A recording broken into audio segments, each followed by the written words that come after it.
اگر خود اپنے سے کسی کی چیز ٹوٹ گئی اور دوسرے کا نام لیا تو ظاہر یہ جھوٹ ہوا، اور جھوٹ بولنا یہ گناہ ہے. جھوٹ بھی ہوا، دوسرے پر تہمت بھی ہوئی، اور تہمت رکھنا، الزام رکھنا دوسرے پر، تو یہ تو بہت بڑا گناہ ہے. میرے پیارے آقا صلی اللہ تعالی علیہ وآلہ وسلم نے ایک منظر یہ دیکھا تھا کہ کچھ لوگ زبانوں سے لٹکے ہوئے تھے، تو آپ کی خدمت میں عرض کیا گیا کہ یہ لوگوں پر الزام تراشی کرتے تھے، الزام لگانا، تہمت لگانا. توبہ توبہ، نہ اچھے بچے ایسا کام کرتے ہیں، نہ اچھے آدمی ایسا کام کرتے ہیں. برے لوگوں کا کام ہے، برے بچوں کا، گندے بچوں کا کام ہے دوسرے کا نام لے لینا. سچ بچاتا ہے. دنیاوی طور پر اگر کوئی تکلیف آ بھی گئی سچ بولنے کی وجہ سے، تو آخرت کی بہت بڑی تکلیف سے یہ بچ جائے گا. اور جھوٹ میں اگر دنیاوی طور پر کوئی عزت مل بھی گئی تو آخرت کی ذلت اس کا جو مقدر بنے گی، اس کا کیا. تو ہمیں اسلام کوئی بھی ایسا اصول نہیں سکھاتا جس میں ہم پھنسیں اور ہماری تذلیل ہو. تو جو کچھ اللہ اور رسول نے فرما دیا وہ حق حق اور حق ہے. تو سچ ہی بولنا ہے چاہے کچھ ہی ہو جائے، اور جھوٹ سے ہمیں بچنا ہے. جھوٹ کے خلاف اعلان جنگ ہے. نہ جھوٹ بولیں گے نہ بلوائیں گے. کہ قرآن کریم میں جھوٹوں پر اللہ کی لعنت. جھوٹ نہیں بولنا ہے، جھوٹ گناہ کا کام ہے، جھوٹ حرام اور جہنم میں لے جانے والا کام ہے. حضرت سیدنا منصور بن معتمر رضی اللہ تعالی عنہ سے روایت ہے، اللہ عز و جل کے محبوب، دانائے غیوب، منزہ عن العیوب صلی اللہ تعالی علیہ وآلہ وسلم نے فرمایا کہ سچ بولا کرو اگرچہ تمہیں اس میں ہلاکت نظر آئے، کیونکہ اسی میں نجات ہے. اب بدقسمتی سے ہمارے یہاں گھروں میں اس کی ٹریننگ ہوتی ہے بچوں کی، نادانستہ، جان بوجھ کر نہیں ہوتی لیکن انجانے میں ایسا ہوتا ہے کہ بچہ جب روتا ہے تو اس کو پیار کرتے ہوئے بہلاتے ہوئے بولتے ہیں نہیں بیٹا کس نے مارا کس نے مارا، تو وہ کسی ایک کی طرف اشارہ کر دیتا ہے اس نے مارا ہے. تو یہ تہمت، الزام ہے، اس نے نہیں مارا جبکہ نہیں مارا. لیکن اس بچے کو کیا گناہ؟ پوچھنے والا سوچے کہ اس نے کتنا بڑا یعنی کہ وہ کارنامہ انجام دیا کہ ایک بچے کو جھوٹ بولنے کی تعلیم اور دوسرے پر تہمت رکھنے کی تعلیم وہ دے رہا ہے.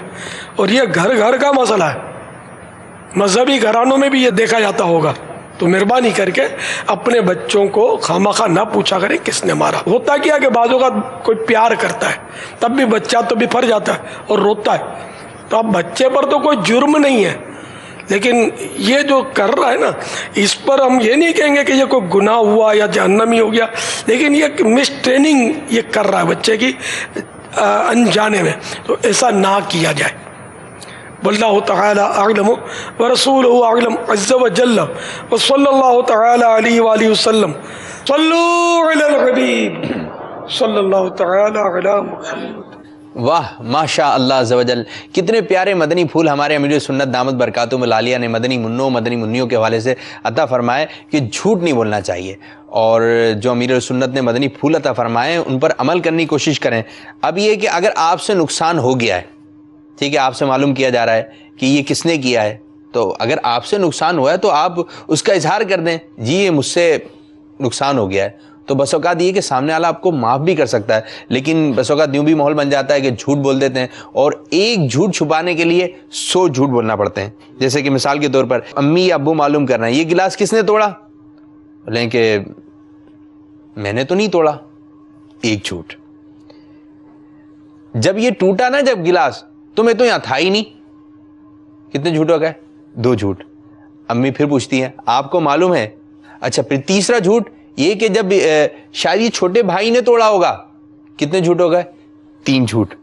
اور پھر آپ کو تو پتا ہے امی کہ میں کتنی دیکھ بھال سے کام کرتا ہوں، میں تو سمجھدار ہوں، یہ تو میں نے توڑا ہی نہیں، مجھ سے ٹوٹ بھی نہیں سکتا. اب اس قسم کی بات ہے، ایک جھوٹ چھپانے کے لیے کتنے سارے جھوٹ بولنا پڑے. اور پھر بس اوقات یہ ہوتا ہے کہ جب جھوٹ کھلتا ہے نا تو پھر یہ جھوٹ یہ جھوٹ یہ جھوٹ یہ جھوٹ جب بول لیتے ہیں نا، پھر امی کو بھی غصہ آتا ہے، ابو کو بھی غصہ آتا ہے، اور پھر ناراضگی بھی مول لیتے ہیں ہم. تو یہ کہ جو جھوٹا شخص ہوتا ہے وہ اپنا اعتماد کھو بیٹھتا ہے. وہ بس اوقات تو سچ بھی بول رہا ہوتا ہے نا تو لوگ اس پہ اعتماد نہیں کرتے. جس طرح وہ ایک کہانی ہے نا کہ چرواہا تھا جو بکریاں چرا رہا تھا، اب وہ ایک جھوٹ موٹ کا شور مچاتا، ایک اونچی جگہ پہ بیٹھتا، بولتا گاؤں والو شیر آ گیا میری بکریاں کھا رہا ہے. اب گاؤں والے کیا کرتے، اس کی بات پہ یقین کرتے. کوئی کلہاڑی لے کر آتا، کوئی ڈنڈا لے کر آتا، کوئی نیزا لے کر آتا کہ شیر کو اس سے مار بگائیں گے. لیکن جیسی گاؤں والے جو ہے اپنے اوزار سامان وغیرہ لے کر آتے، اس کو دیکھتے تو چروا کھڑا ہوا ہنس رہا ہوتا، بولتا میں تو مذاق کر رہا تھا. اب اس نے جھوٹ بولا. پھر جو کچھ دنوں بعد اس کو پھر مستی سوچتی، پھر وہ چروا جو ہے پھر اونچی جگہ پہ کھڑا ہوتا، گاؤں والو جلدی آ جاؤ شیر آ گیا ہے میری بکریاں کھا رہا ہے. اب گاؤں والے پھر سامان وغیرہ لے کر آتے کہ شیر کو بھگائیں گے. اب وہ دیکھتے کوئی شیر وغیرہ نہیں ہے تو پھر جو اس کو برا بھلا کہتے ہوئے چلے آتے. لیکن ایک دفعہ ہوا یوں کہ حقیقت میں شیر آ گیا. اب اس کی بکریوں کو جو زخمی کر رہا ہے، بکریوں کو کھا رہا ہے. اب یہ اوپر کھڑا ہوا شور مچا رہا ہے، گاؤں والوں جلدی آ جاؤ شیر آ گیا ہے بکریاں کھا رہا ہے، شیر آ گیا بکریاں کھا رہا ہے. اب گاؤں والے آئے ہی نہیں. بولے جھوٹ بولتا ہے، جب جاتے ہیں تو ایسا کچھ نہیں ہوتا. اب جب شیر نے جو نقصان پہنچایا، اب یہ شیر تو چلا گیا، اب یہ بیٹھا ہوا رو رہا اور اس کی بکریاں جو زخمی ہیں کچھ کو شیر کھا گیا. اب گاؤں والے آئے، انہوں نے دیکھا ارے واقعی میں شیر آ گیا، میں بول تو رہا تھا کہ شیر آ گیا ہے، کوئی بھی میری مدد کو نہیں آیا. تو گاؤں والے کہنے لگے کہ ہم تو آنا چاہتے تھے لیکن تم نے اتنی مرتبہ جھوٹ بولا، اتنی مرتبہ جھوٹ بولا کہ تم اپنا اعتماد ہمارے درمیان کھو بیٹھے. تو پیارے پیارے مدنی منوں اور مدنی منیوں، ہمیں جھوٹ نہیں بولنا چاہیے. ایک اگر آپ سے نقصان ہو گیا تو آپ خود بتا دیں، امی مجھ سے نقصان ہو گیا، ابو مجھ سے نقصان ہو گیا، قاری صاحب مجھ سے نقصان ہو گیا، استاد صاحب سے معافی مانگ لیں، یہ میں کرنا نہیں چاہتا تھا لیکن مجھ سے غلطی سے یہ ہو گیا. تو انشاءاللہ عز و جل امید ہے کہ آپ کے گھر والے، آپ کے استاد صاحب آپ کو معاف کر دیں گے. جی، یعنی اس سے یہ بھی پتہ چلا کہ سچ بولنے کی بہت زیادہ اہمیت ہے اور سچ بولنے کی تربیت مدنی منوں مدنی منیوں کی کرنا بہت لازم ہے. اب ہم ایک برے اخلاق کی طرف آتے ہیں. برے اخلاق میں سے ایک بری عادت تکبر ہے. اس کا معنی یہ خود کو افضل، دوسروں کو حقیر یعنی گھٹیا جاننے کا نام تکبر ہے. میں تو بڑا آدمی ہوں. اس کی مثال یہ کہ تکبر کرنے والی کو سمجھنا ہے نا تو میں آپ کو بڑے آسان سے مثال سے سمجھاتا ہوں. اچھا، جس کے اندر تکبر ہے پتہ چل جائے گا. آپ یوں سمجھے وہ نہیں، یعنی آپ یوں سمجھے کہ تکبر کرنے والے کی حیثیت کیسی ہے، کیسا بیوقوف آدمی ہے.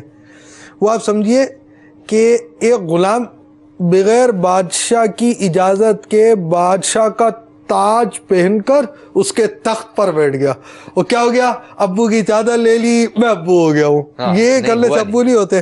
تو اب وہ تخت پر بیٹھ گیا اور تاج لے لیا.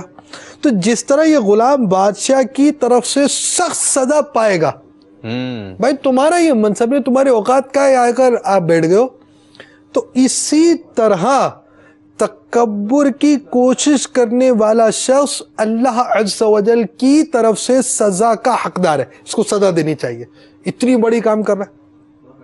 مصطفیٰ جان رحمت صلی اللہ تعالی علیہ وآلہ وسلم نے فرمایا جس دل میں رائی دکھائیں رائی دکھائیں، یہ رائی یہ کتنا چھوٹا، ارے بھائی پورا آپ فریم میں دکھائیں چھوٹی چھوٹی رائی، ایک چھوٹی سا دانہ نہیں، اب پورا دکھائیں. یہ دیکھیں کتنے سارے دانے، کتنے چھوٹے چھوٹے دانے ہیں.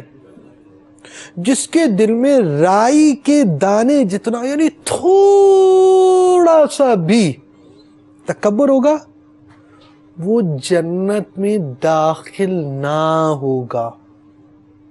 پیارے مدنی منوں، انسان کس قدر بے بس ہے آپ سمجھے. اپنی بھوک، پیاس، نیند، خوشی، غمی، یادداشت، بیماری، موت اس کی مرضی سے نہیں آتی. آپ چاہیں آج 2 بجے بھوک لگے، 12:30 بجے لگ جاتی ہے. آپ چاہیں کہ میں بیمار نہیں ہوں، بیمار ہو جاتے ہیں. تو آپ کی مرضی نہیں چلتی اس طرح کی چیزوں میں. اور ہر شخص روک بھی نہیں سکتا یہ بیماری آئی ہے 1 منٹ میں چلی جائے. لا، بیماری اپنے ٹائم سے آئے گی، اپنی مرضی سے آئے گی اور اپنے ٹائم سے اپنی مرضی سے جائے گی. عقل مند انسان عاجزی کرتا ہے. دنیا میں تکبر کرنے والے کو بس اوقات اللہ تعالیٰ دنیا ہی میں ایسا ذلیل و خوار کرتا ہے کہ وہ رہتی دنیا تک کے لیے عبرت بن جاتا ہے. جیسے فرعون، اللہ تعالیٰ کا بندہ، اور اللہ تعالیٰ کی نعمت پر تکبر کیا، نافرمانی کی، اور خود اپنے آپ کو رب کہنے لگا. دیکھیں کتنا عرصہ ہوگا اس کو مرے ہوئے، آج تک اس کی برائی بیان کی جاتی ہے. تو پہلی چیز، اگر کسی کے پاس کوئی چیز ہے وہ اللہ ہی کی تو دی ہوئی ہے، تو اس پر دوسروں پر فضیلت کیا ڈال رہا ہے؟ اگر آپ خوبصورت ہیں اللہ نے خوبصورت بنایا، اگر آپ طاقتور ہیں اللہ نے طاقتور بنایا، اور اللہ تعالیٰ چاہے تو کمزور کر دے، چاہے تو بدصورت کر دے. تو جس کی دی ہوئی چیز ہے اس کا شکر ادا کرے، نہ یہ کہ دوسروں کو گھٹیا سمجھے. تکبر کے بارے میں آپ کو ایک مدنی گلدستہ دکھاتا ہوں. جی ارے باپا جان، آپ کی بارگاہ میں عرض ہے، یہ تصور کیسے پیدا ہو کہ میں سب سے برا ہوں؟ جواب عطا فرما دیں. یہ منزل تو بہت کٹھن ہے، بولنا بڑا آسان ہے کہ میں سب سے برا ہوں. اس کے لیے تو بھرپور ذہن بنانا پڑے گا، غور کرنا پڑے گا کہ کس کس کو اپنے سے گھٹیا سمجھنے کے وسوسے آتے ہیں. تو اس سے کئی آپ کے سامنے ہو سکتا ہے چہرے ابھرے، جو گھر کے بھی ہوں گے، سگا بھائی بھی ہو سکتا ہے، سگی بہن بھی ہو سکتی ہے، جس سے نوک جھونک چلتی ہو بعض اوقات، تو وہ گھٹیا لگتی ہے، جاہل ہے، کوئی مسئلہ نہیں سمجھتا، کوئی بات نہیں سمجھتا. پھر ایسے بھائیوں میں بھی بعض ہوں گے جن سے بڑی خار بازی رہتی ہوگی. تو ان سب کے تعلق سے دل صاف کرنا ہے اپنا کہ یہ مجھ سے اچھا ہے. میں تو مطلب فجر میں بھی اٹھتا ہوں، یہ تو فجر میں جاگتا نہیں ہے، تو میں ہی اچھا ہوں نا اس سے. یوں بھی بولتے ہوئے آپ نے دیکھے ہوں گے، یار اس سے تو اپنے اچھے ہیں یار، یہ کسی کا پیسہ تو نہیں کھاتے. تو اس طرح کے بڑے بول بھی بعض لوگ بولتے رہتے ہیں. تو اللہ کی بارگاہ میں کون اچھا ہے اس کا فیصلہ ہم نہیں کر سکتے. کہ ہو سکتا ہے کہ جو اس وقت بے نمازی ہے، اللہ کی بارگاہ میں اس کے بارے میں یہ ہو کہ یہ توبہ کرے گا اور پکا نمازی بن جائے گا، تہجد گزار بن جائے گا، ولایت کا تاج اس کو عنایت ہوگا. میں اللہ کی بارگاہ میں یہ اس کا مقام ہو، اللہ کو تو سب پتا ہے. اور جو نماز پڑھتا ہے اور اس کو برا سمجھتا ہے کہ یار یہ بے نمازی ہے، اس سے تو میں اچھا ہوں، عین ممکن ہے کہ یہ نمازی اس کا دل الٹ جائے اور یہ نماز چھوڑ بیٹھے، نماز کو دل ہی نہ کرے.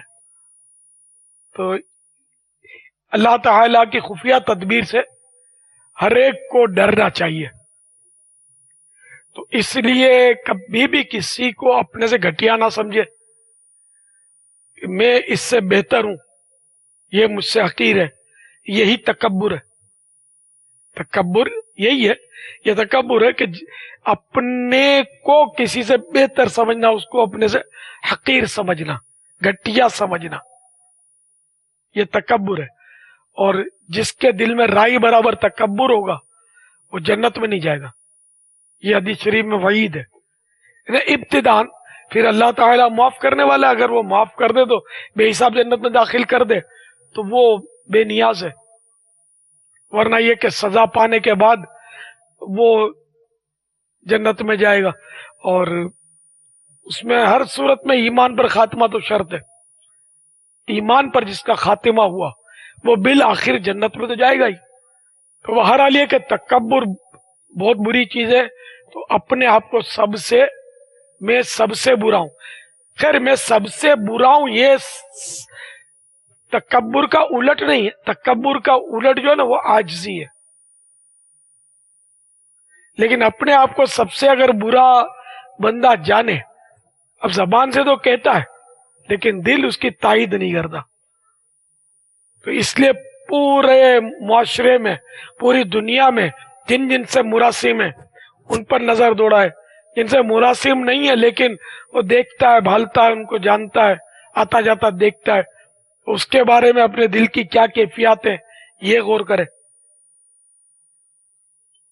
کہ کسی کو اپنے سے گھٹیا تو یہ نہیں سمجھ رہا، تو انشاءاللہ کوشش کرے گا، اپنے گناہوں پر نظر رکھے گا کہ یار میرے بہت سارے گناہ ایسے ہیں کہ جو دوسروں کو تو نظر ہی نہیں آتے. اپنے کو تو پتا ہوتا ہے نا, عام طور پر پتا ہوتا ہے آدمی کو, جو دوسروں کو نہیں پتا ہوتا. تو میرے یہ گناہ ہیں, تو ایک چھوٹے گناہ پر بھی رب نے پکڑ لیا مجھے, تو میں تو کہیں کا نہیں رہوں گا, تو میں تو ہوں ہی سب سے برا. اس لیے وہ یہ ذہن بنائیے. حضرت سیدنا بکر بن عبداللہ تابعی علیہ رحمت اللہ القبی جب کسی بوڑھے آدمی کو دیکھتے تو فرماتے یہ مجھ سے بہتر ہے اور مجھ سے پہلے اللہ تعالی کی عبادت کرنے کا شرف رکھتا ہے. اور جب کسی جوان کو دیکھتے تو فرماتے یہ مجھ سے بہتر ہے کیونکہ میرے گناہ اس سے کہیں زیادہ ہیں. اللہ رب العزت کی ان پر رحمت ہو اور ان کے صدقے ہماری مغفرت ہو. یہ میں نے جو حکایت آپ کو سنائی, تکبر ایک رسالہ ہے, یہ رسالہ اس کے صفحہ 86 سے میں نے آپ کو حکایت سنائی. یہ رسالہ پڑھنے والا ہے, جنہوں نے سوال کیا ان کو چاہیے کہ یہ رسالہ دھو کر پی لے. یہ مبالغہ کر رہا ہوں, واقعی کہیں نہیں کہ وہ پانی میں ڈال دے اور پی لے. تو اس کو پڑھنا ہے, اچھی طرح غور سے پڑھنا ہے تو انشاءاللہ. اور یہ سب کو پڑھنا ہے. تکبر ایک تعداد ہے جن میں موجود ہوتا ہے, ایک تعداد ہے, لیکن اس کا سمجھ نہیں پڑتے. یہ پڑھیں گے تو انشاءاللہ سمجھ پڑے گی کہ اپنے اندر تکبر ہے یا کیا. اگر ہے تو اس کا فوراً سے پیشتر علاج کرنا ضروری ہے. تو پیارے پیارے مدنی منوں اور مدنی منیوں, آپ نے سنے شیخ طریقت امیر السنت دامت برکاتہم العالیہ کے پیارے پیارے مدنی پھول. تو ہمیں تکبر سے بھی بچنا چاہیے, دیگر جو گناہ ہیں ان سے بھی بچنا چاہیے. اللہ عز و جل ہمارے اس آج کے سلسلے کو اپنی بارگاہ میں قبولیت کا درجہ عطا فرمائے. صلو علی الحبیب صلی اللہ تعالی علی محمد صلی اللہ علیہ وسلم.